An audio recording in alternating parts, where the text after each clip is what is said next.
Xo'p, nimaga Kevin Levron brendi ushbu liniyadan protein chiqaradi? Ko'rinishi bir xil, ammo tarkibi har xil.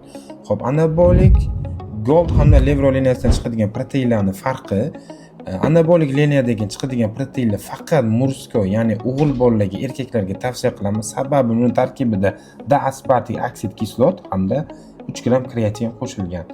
D-aspartik kislot o'g'il bolalarning, erkaklarning gormonini qo'llab-quvvatlaydigan eng zo'r aminokislot hisoblanadi.